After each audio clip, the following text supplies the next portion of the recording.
아침에 주 예수 그리스도의 복음으로 하나님의 영광이 온 땅에 가득하기를 갈망하는 가나안 교회 시간. 듣게 하소서. 이 시간에는 가나안 교회 김정국 목사님의 말씀입니다. 합니다. 나의 다닐 길을 인도하소서. 우리에게도 하나님께서 주신 비밀이 있습니다. 그런데 비밀은 사명을 낳죠. 만약에 비밀을 들었는데 그것을 듣고만 있으면, 아니 담고만 있으면 그것은 가십거리에 불과합니다. 그냥 사람들과 얘기하다가 안주거리에 불과한 거죠. 하지만 우리에게 주신 이 복음을 한낱 사람들의 가십거리로 전락하도록 내버려둬서는 안 될 것입니다. 그래서 지금 바울은 7절에 보면 이 복음의 비밀을 자신이 받았고 깨달았기 때문에 그 복음을 위하여 그 사명자의 삶을 살게 되었다라고 고백하는 것입니다. 복음의 비밀을 담아두고만 있는 것이 아니라 그 비밀을 아직 알지 못하는 이방인들에게, 건너편에 죽어가는 백성들에게 전하는 삶을 사는 것이 바로 마땅한 복음의 사명자의 모습이다라고 얘기하는 것입니다. 그런데 그 사명의 첫 열매가 무엇이라고 말씀은 기록합니까? 바로 교회입니다. 이 말씀을 다시 보면 우리가 교회가 세워지는 것 자체가 영적인 전투고 영적인 승리라고 하는 사실을 우리에게 알려줘요. 이렇게 봤을 때 저와 여러분 성도들은 오늘도 복음의 비밀을 위해서 존재하는 자들이고, 오늘 우리가 함께 세워나가는 이 교회는 바로 이 복음의 일들을 위하여 존재하는 것입니다.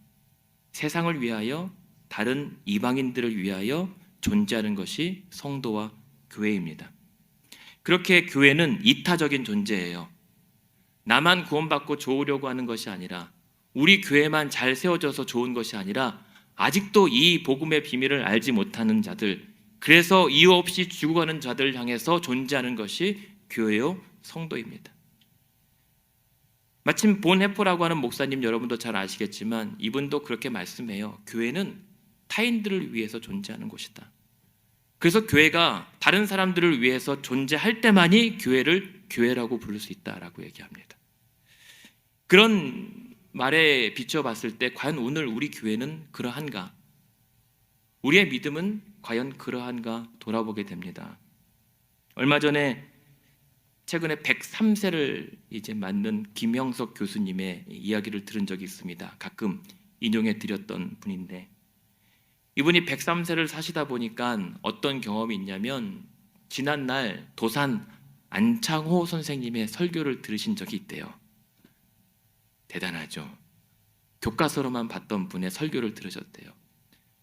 근데 이분이 이 도산 선생님의 설교를 듣고 처음 듣는 설교라고 하면서 감탄하더래요. 왜 이렇게 처음 듣는 설교에 자신이 감탄할까 돌이켜봤더니 자기는 교회에서 무수한 설교를 들어왔는데 그동안 들었던 목사님들의 설교는 다 교회와 성도를 위한 설교를 해오셨대요. 그런데 도산 선생님은 그것을 넘어서 나라와 민족을 걱정하며 말씀을 전하니 그 그릇의 크기가 달라도 너무 달랐다라고 자신이 깨닫게 되는 거예요. 교회와 성도만 담는 믿음의 그릇과 그것을 넘어 나라와 민족을 담는 믿음의 그 그릇의 차이가 너무 컸기 때문에 와닿는 은혜도 달랐다는 것입니다. 그 얘기를 들으면서 과연 오늘날 교회들의 모습이 행여 우리 자신만 생각하고 내 자신만 잘 되려고 하는 이 경향이 그 도산 선생님이 살아있었던 그 당시와 크게 별반 달라지지 않은 건 아닌가? 그렇게 우리는 변하지 않은 것은 아닌가? 한번 생각해 보게 됩니다. 어떤 목사님이 선교 컨퍼런스에서 이렇게 주제 발표를 합니다. 본인 목사님의 부서 목사님이 이렇게 자랑했대요. 성도들에게. 여러분, 우리 교회는요, 술, 담배 하는 학생이 하나도 없어요. 자랑했답니다. 자랑할 만하죠. 우리 교회 학생들은 뭐 술, 담배를 안 합니다. 근데 그 목사님이 그 얘기를 들으면서 씁쓸했더래요. 왜냐하면 그 자랑 때문에 우리 교회에는 술, 담배하는 학생들이 오지 못하게 된 것은 아닌가. 아니, 그 친구들이 올 수 없도록 길을 막아버린 것은 아닌가. 여러분, 우리 교회에는 잘 사는 성도님들, 유명한 성도님들이 많습니다라고 자랑하는 것이, 그것이 자랑만 되지 못하는 것은, 그렇다면 그 교회는 가난하면 못 오고 유명하지 못하면 못 오게 된 것은 아닌가.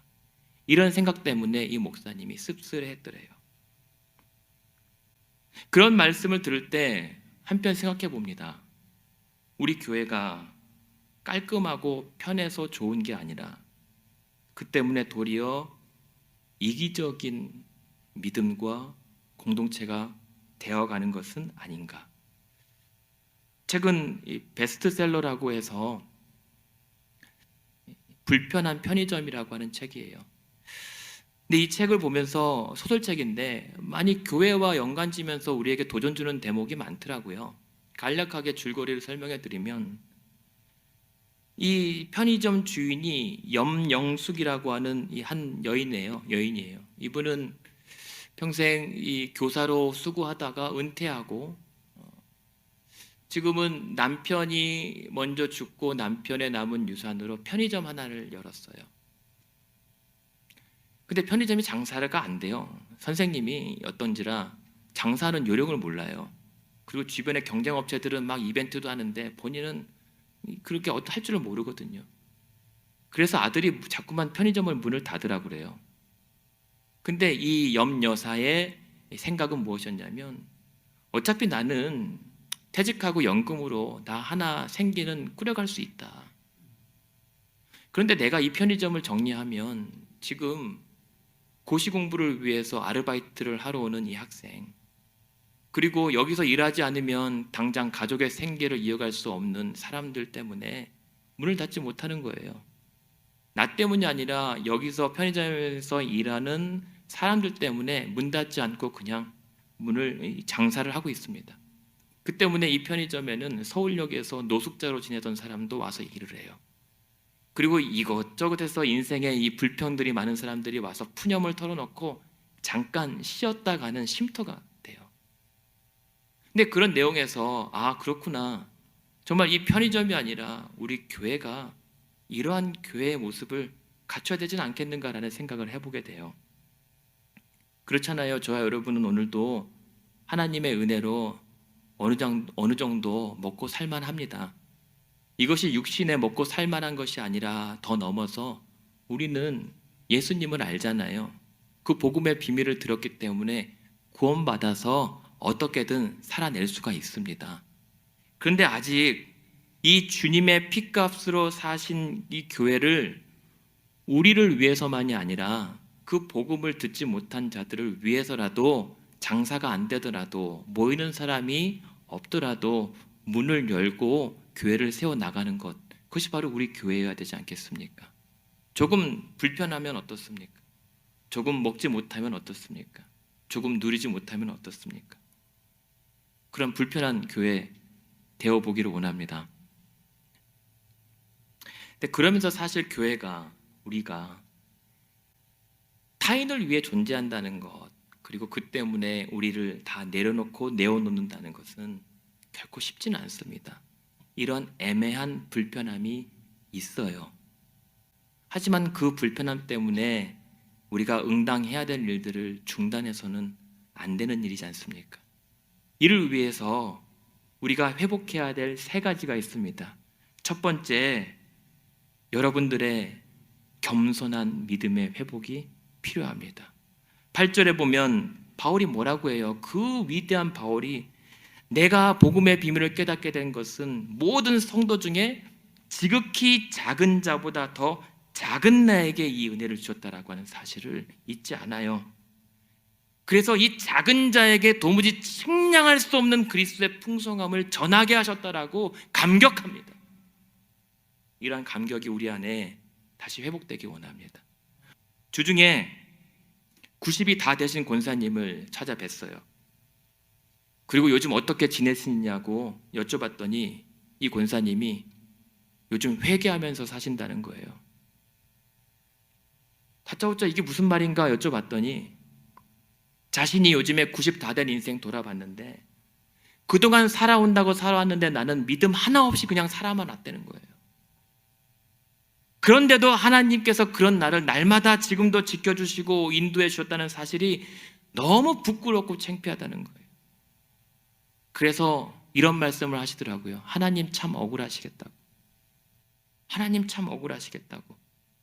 나는 하나님께 그렇게 좋은 것 받으면서 하나도 제대로 해드린 것 하나 없는데 하나님은 오늘도 내게 좋은 것으로 채워주신다고. 나를 그렇게 지켜준다고. 이것이 그 권사님, 90 다 된 권사님의 고백이었어요.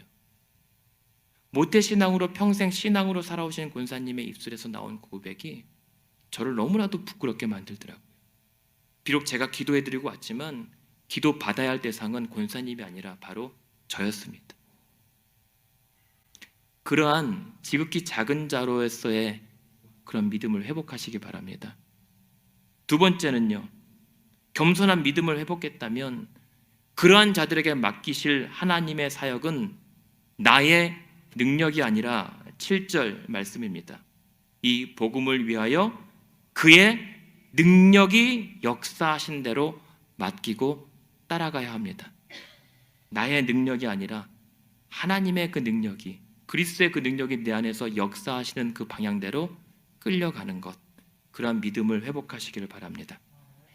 세 번째는, 그리고 그랬다면 7절 후반에 내게 주신 하나님의 은혜의 선물을 따라 최선을 다하는 성도들과 교회 되시기를 바랍니다. 하나님의 은혜의 선물이 무엇입니까? 4장 7절에 뭐라고 하죠? 우리 각 사람에게 그리스도의 선물의 분량을 따라 나눠주신 은사예요. 그래서 어떤 식기처럼 성경에만 밑줄 치는 것이 아니라 여러분들의 삶에도 밑줄 치는 시간들이 점점 늘어나기를 원합니다.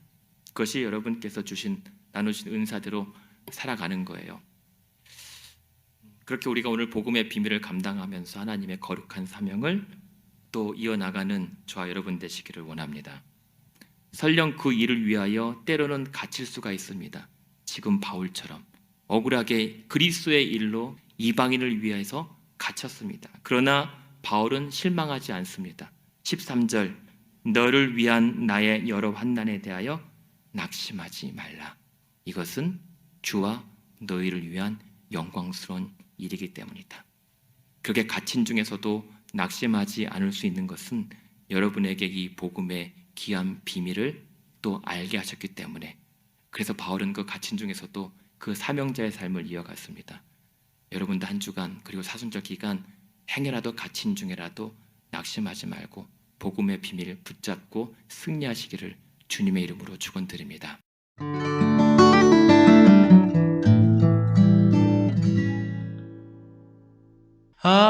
아침에 나로 지금까지 가나안 교회를 담임하시는 김정국 목사님의 말씀이었습니다. 가나안 교회는 1255 밀워키 애비뉴 글렌비에 위치해 있으며 신앙 상담이나 교회 관한 자세한 문의는 전화 224-735-2346 735-2346번으로 연락 주시기 바랍니다. 인자한 말씀을